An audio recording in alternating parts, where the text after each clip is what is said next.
In the beginning, there was light.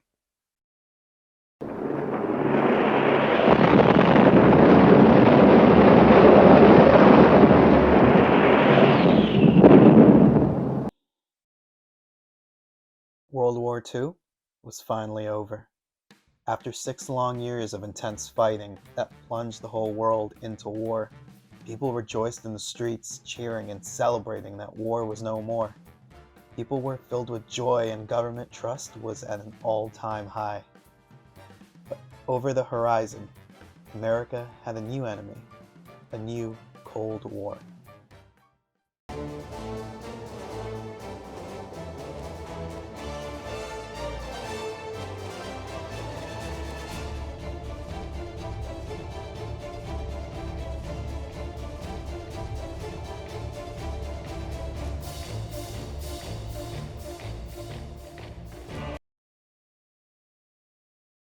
And in the background, something else was going on.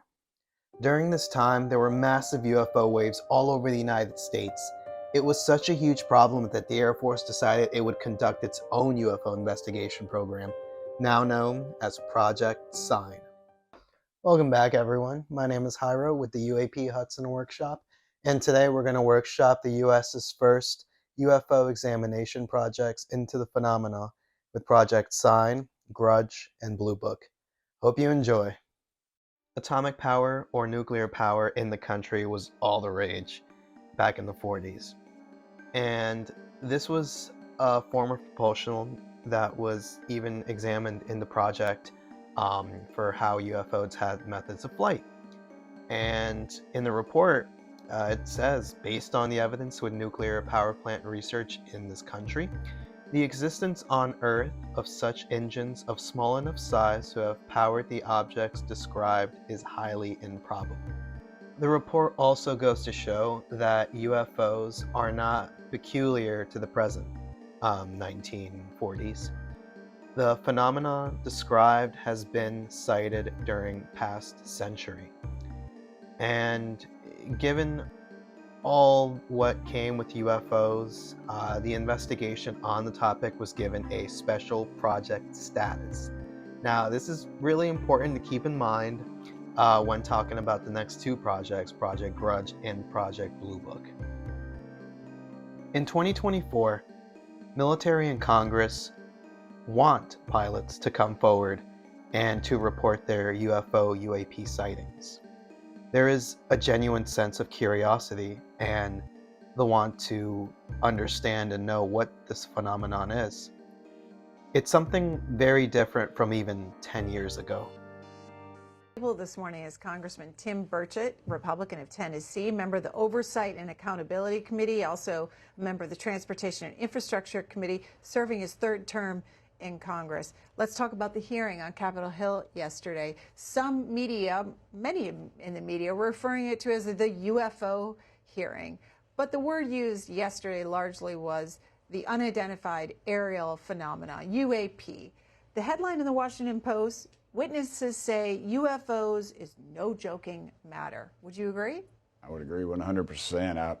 I helped, spearhead that. We had some excellent witnesses, and my staff did a great job of getting folks prepared. And we've got some of the best pilots in the world in our military, and those tic-tac videos. Last year's Intelligence Authorization Act, Senators Rubio, Warner, Heinrich, Burr, Blunt, and I created the AARO, the All-Domain Anomaly Resolution Office, to break down the stovepipes between the intelligence community and the military regarding unidentified aerial, marine, and other phenomenon, which could pose a risk to the safety of our service members, as well as collection risks against sensitive facilities and overseas military bases. As recent events have shown, we need more and better sharing between the intelligence community and our military, and the stigmatization of the service members and personnel who come forward with this data is unacceptable. Do I have a commitment from you and each of our witnesses that you will work to reduce stigma, share intelligence between agencies, and as you're able with the public to ensure that we understand what's happening in our skies and seas? Yes, Senator, absolutely. And I agree with you that this is an issue, and it's something that we've been trying to work through, both by sending the message from leadership that this is important, but also creating mechanisms that allow for people to do this more easily and with less sort of stigma associated with it. And is For us, this mentality may seem new, revolutionary, but the truth is that mentality was the case back in 1949 when the US was first examining UFOs. It even went to far lengths to include steps for its pilots in order to report and examine a sighting to find out if it was an ordinary aircraft or a conventional object. Some of the things that pilots were on the lookout for, whether discerning if something was truly unidentified or something conventional, was the type of object observed, whether it was a sphere, pill-shaped ball of light, the direction of flight, the location of radio beacon stations, meteorological reports, past, current, and projected celestial phenomena, and even the flight of migratory birds, their paths, was something to be examined. And when it came to methods of propulsion, whether it had wings, whether it was wingless, whether it had rotors, vertical lift, all these things were examined in order for the pilot to truly discern, again, if something was conventional or unidentified. Also to note that MIT and the Air Force were consultants and advisors to Project Sign. This, again, is something to keep in mind, especially with the Air Force, when we talk about the next two projects, Grudge and Blue Book. The real concern here was that the Soviet Union had leapfrogged the United States in technology. And one thing to note is that the Soviets, like us, were trying to create their own flying saucers. And in the 1940s, 50s, our propulsion design to account for lift and thrust, what was observed went against everything. When it came to cigar-shaped UFOs, I thought it was kind of interesting that there was a theory that these cigar-shaped crafts took off vertically like a rocket. Although some things were a lot harder to account for, especially when it came to the sphere or ball-shaped UFOs sighted, it was very difficult to come up with an explanation for the high-speed altitude and the maneuverability it was shown to pilots. Something incredible that I also found in the report is that, quote, movement could be an optical illusion, unquote. This was really amazing to see and read in the report.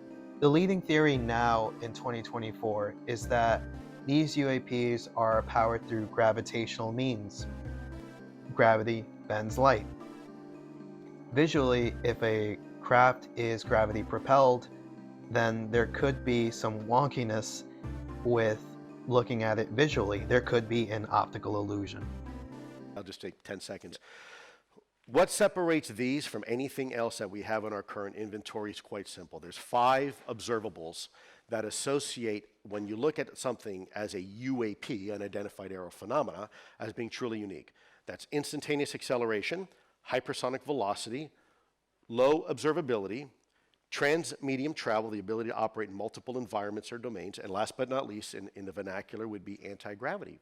The ability to fly with no wings, control surfaces, no obvious signs of propulsion, even, frankly, not even a cockpit.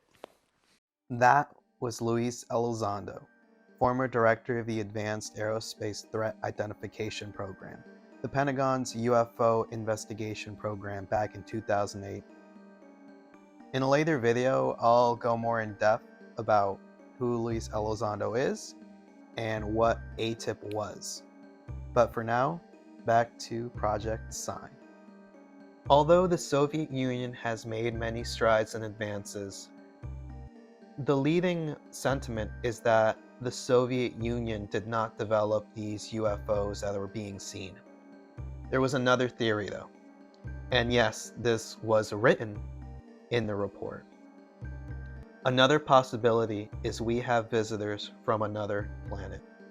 Yeah, that's pretty trippy. But something even trippier was there was talk that these objects may be some kind of animal.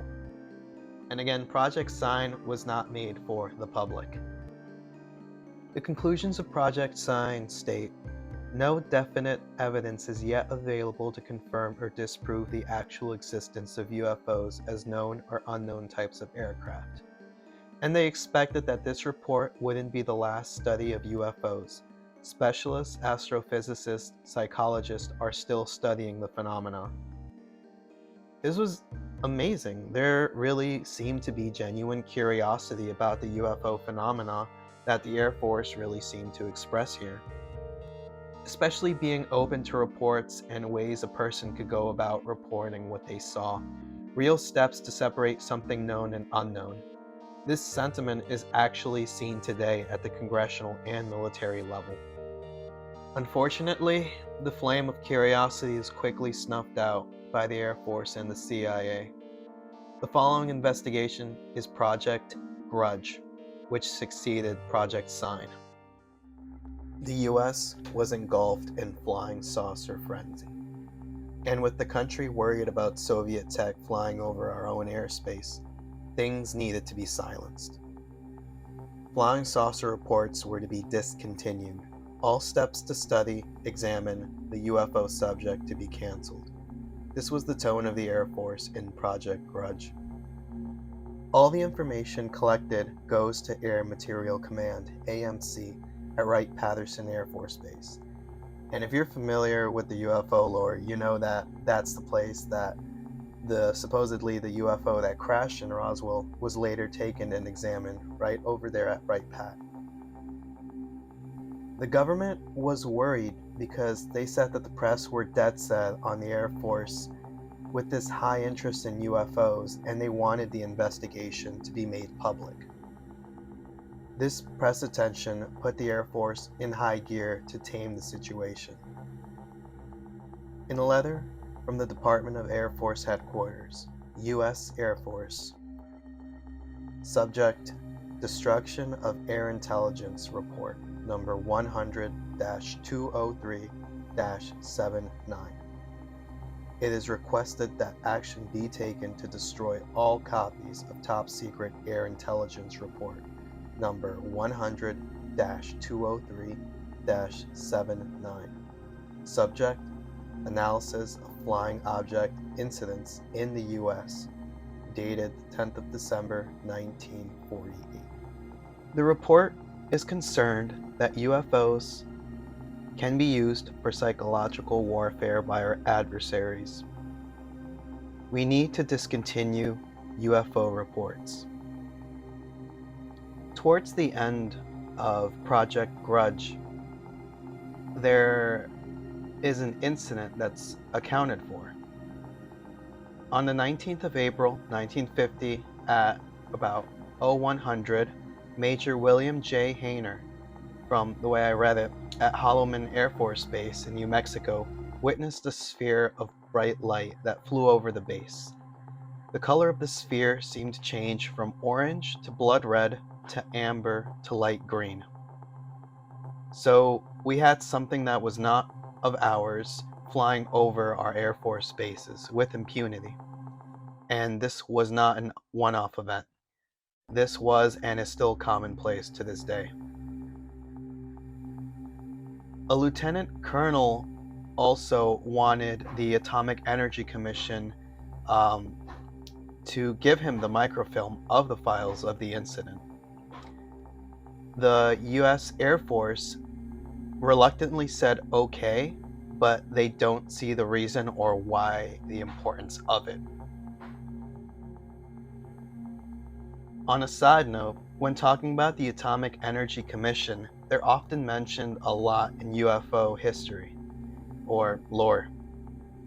In a recent interview with Jesse Michaels, whistleblower David Grusch, former intelligence officer for the U.S. Air Force, spoke about the times during the Manhattan Project and how there would be leading scientists, according to Grusch, who had people that would monitor the UAPs or UFOs in the area when they were doing the atomic tests.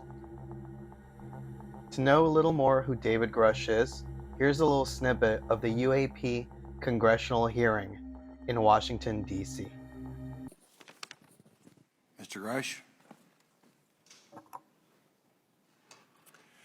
Mr. Chairman, ranking members and congressmen, thank you. I'm happy to be here. This is an important issue and I'm grateful for your time.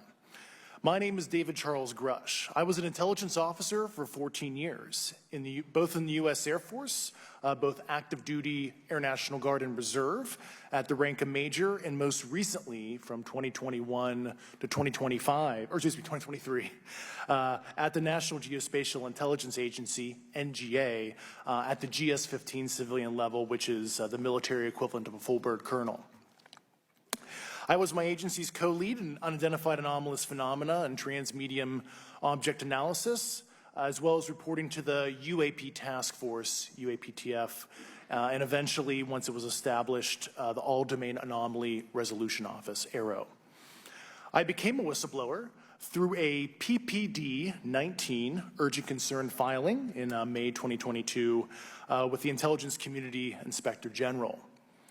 Following concerning reports from multiple esteemed and credentialed current and former military and intelligence community individuals that the U.S. government is operating with secrecy above congressional oversight with regards to UAPs.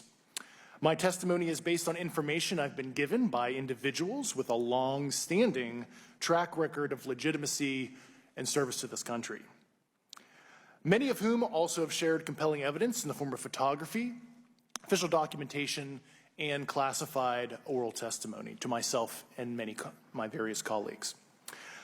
I have taken every step I can to corroborate this evidence over a period of 4 years while I was with the UAP Task Force and do my due diligence on the individual sharing it. This is because of these steps, I believe strongly in the importance of bringing this information before you. I am driven by a commitment of both to truth and transparency, rooted in our inherent duty to uphold the United States Constitution and protect the American people. I'm asking Congress to hold our government to this standard and thoroughly investigate these claims. But as I stand here under oath now, I am speaking to the facts as I've been told them.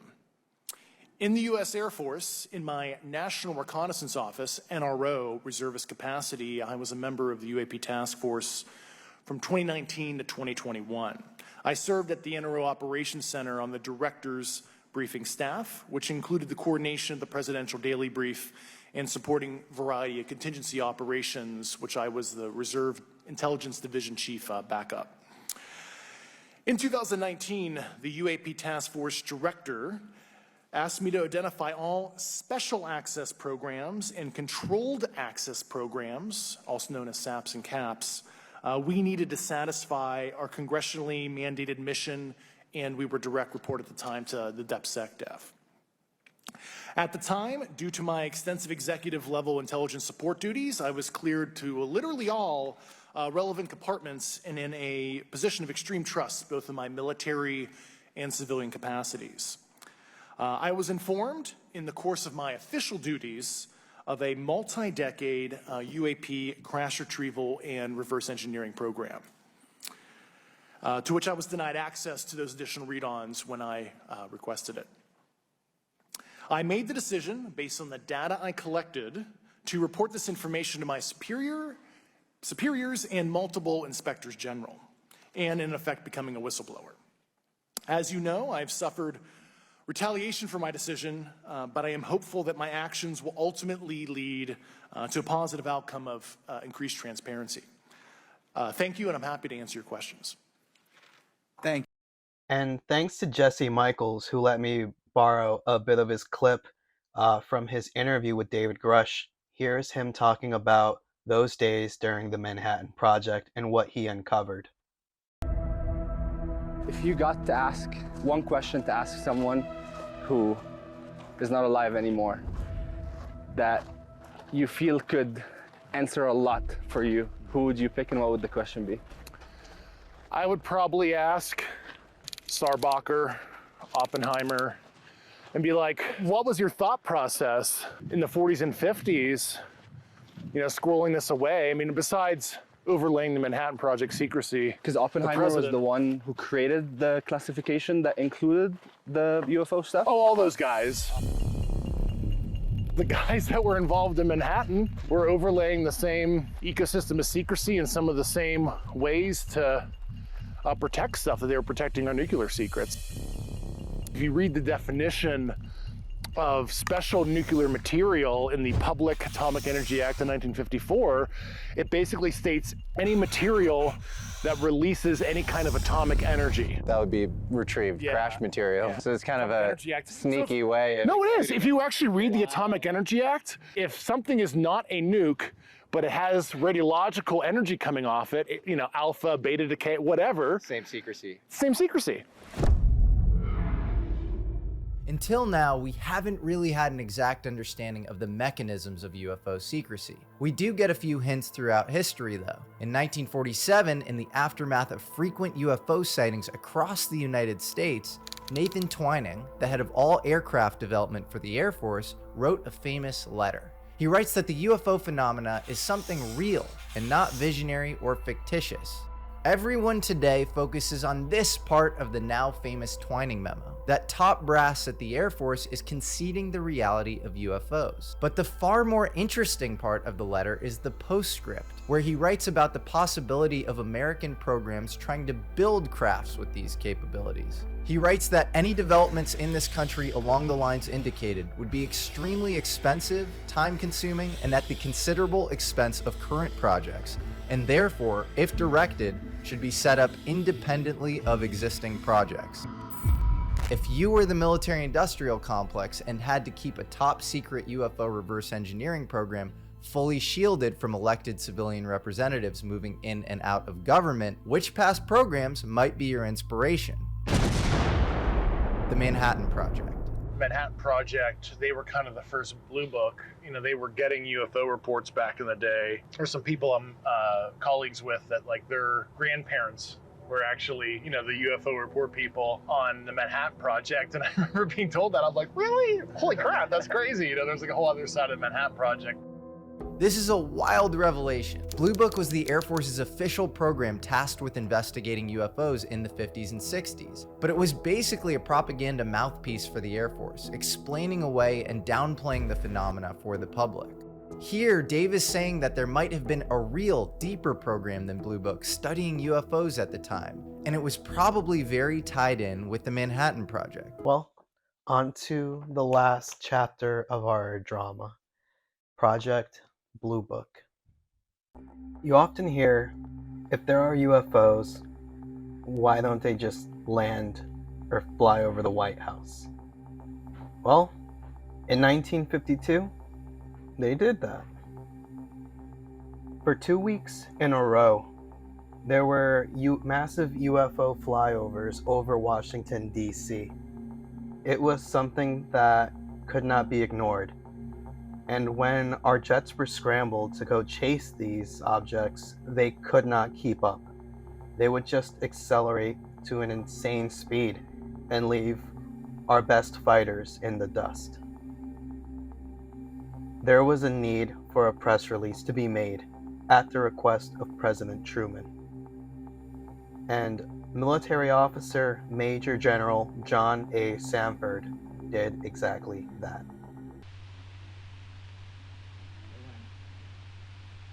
I am here to discuss the so-called flying saucers.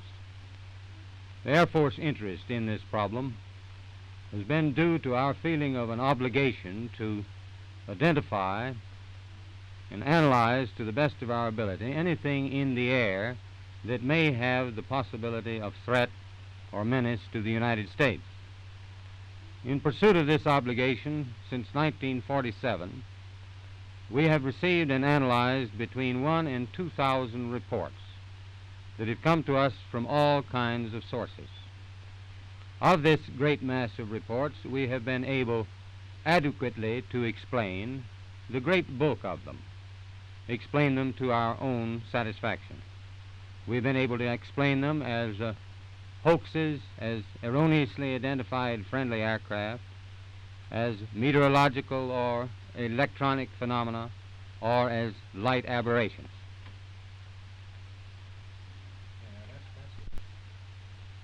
However, there have been a certain percentage of this volume of reports that have been made by credible observers of relatively incredible things. It is this group of observations that we now are attempting to resolve. Our basic difficulty in dealing with these is that there is no measurement of them that makes it possible for us to put them in any pattern that would be profitable for a deliberate, custom sort of analysis to take the next step. We have, as of date, come to only one firm conclusion with respect to this remaining percentage, and that is that it does not contain any pattern of purpose or of consistency that we can relate with to any conceivable threat to the United States. We can say that the recent sightings are in no way connected with any secret development by any agency of the United States. What Blue Book was a study of sightings of 12,618 sightings reported, and at the end, 701 remained unidentified. But the decision was made that UFO investigations were to be discontinued, that UFOs and the discussion was a threat to national security. During this time, Dr. J. Allen Hynek and Dr. Donald Menzel were used to reinforce the Air Force's claims that there was nothing to UFOs. These two were the most famous and prominent astrophysicists of the time. And with the creation of the Robertson Panel, with request of Truman and the CIA, this was also made to address the UFO issue. In a famous statement of educational program of the panel, the panel's concept of a broad educational program to have two objectives, training and debunking, to make the public lose interest in UFOs. Following the Robertson panel, Captain Edward J. Ruppelt and pro-UFO people were replaced with Air Force officials that would toe the narrative. Nothing's here to see. Let's move on. Albert M. Chopp, head of Blue Book press desk, states, "The CIA killed the whole program. We've been ordered to work up a national debunking program, planning articles in magazines and arranging broadcasts to make UFO reports sound like poppycock." Edward Ruppelt also stated later on, "We're ordered to hide sightings when possible, but if a strong report goes out, we have to publish a fast explanation and make up something to kill the report in a hurry. And also ridicule the witness, especially if we can't figure out a plausible answer. We even have to discredit our own pilots. It's a raw deal, but we can't buck the CIA. The whole thing makes me sick. I'm thinking of putting in for inactive." I often wondered why we feel, or used to feel, embarrassed, ashamed, even just a little weird talking about UFOs. Well, the program of Project Blue Book was a success. It did exactly that. And since then, we've had sentiments like this. You seem quite reserved tonight. I've been studying UFOs. Did you know there are UFOs out here flying around, unidentified objects? This would be the place for them, Southern California. About Mrs. Clinton promising to get to the bottom of the UFO and Area 51 conspiracies. And I wondered if the president would like to beat her to the punch by, showing his degree of transparency on this issue, which is of concern to a lot of Americans. Yeah. I have to admit that I don't have a tab in my briefing book for Area 51 today. President Obama says that there is footage and records of objects in the skies these unidentified aerial phenomenon, and he says we don't know exactly what they are. What do you think that it is? I would ask him again. Thank you. We now know that Project Blue Book wasn't the end of UFO investigation programs. In December 16, 2017, a really famous New York Times article called Glowing Auras and Black Money, the Pentagon's mysterious UFO program, was released, and with that new information, 2 programs came to light. OSAP, which is the Advanced Aerospace Weapons System Application Program, and ATIP, the Advanced Aerospace Threat Identification Program. In the next video, I'm going to be talking about what they were and what they were not, along with new information released just a week ago, what Kona Blue was and what it wasn't, and how Sean Kirkpatrick from Arrow used the released information of Kona Blue to make whistleblowers coming to Congress about crash retrievals and non-human intelligences seem ridiculous. All that in the next episode. Until then, peace.